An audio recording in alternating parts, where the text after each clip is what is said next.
Got me a BIGTREETECH filament runout sensor.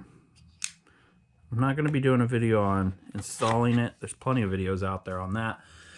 Wish I could do one on the software, but I don't even have that figured out myself. I just use the pre-done Creality one.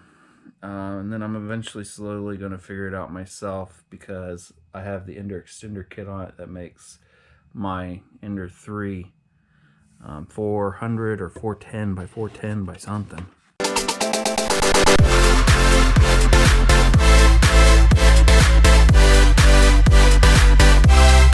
This is how it came from Amazon. Not too hard. Now let's get to that one last. Here's the cord for it.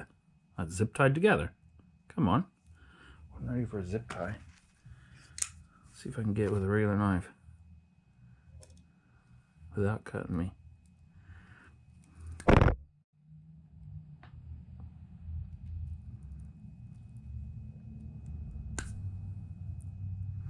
Okay, so it looks like it's plenty long enough.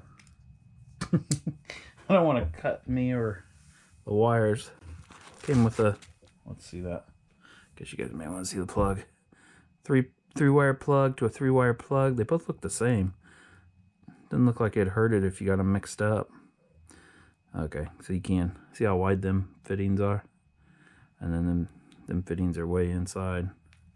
The other side's smooth on both of them. Comes with a new Bowden tube that's nice in the updated style.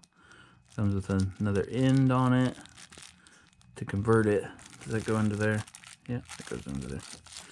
And then 2 screws, which are probably going to be for the back of this thing. I've owned this once, so I could never figure out the coating on it, so I just returned it, and now I've learned a lot. So, oh, that's heavy. It's heavy. It's got a wheel in there. They didn't give you an Allen wrench, did they? Is that all that's in the box? Yeah. So they don't want you to tear it apart yet. But I'm going to tear it apart. I 3D printed a back that goes on here and then mounts the printer in a nice area. They already give you 2 ends, but it looks like they give you another end. Or an end for your printer. I really don't know what that end goes to. There's the plug-in, open interface. You can see the wheel right there.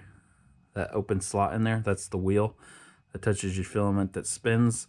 And when it's not spinning, but it's still printing, if it's not spinning, it knows it broke or jammed up or the filament ain't in there anymore. These things are kind of nice. The sticker's kind of like wrinkled right there. Not very good. Not very good. Definitely heavy. It should work. I'm not going to be doing a video on installing it, but I will be doing a video on what my Ender 3 looks like after I get it all back together. Look at it over there. Can you see it? Right there. It's in pieces. Lots of pieces. I'm doing every upgrade you can on it all at once. Wish me luck. Thanks for watching.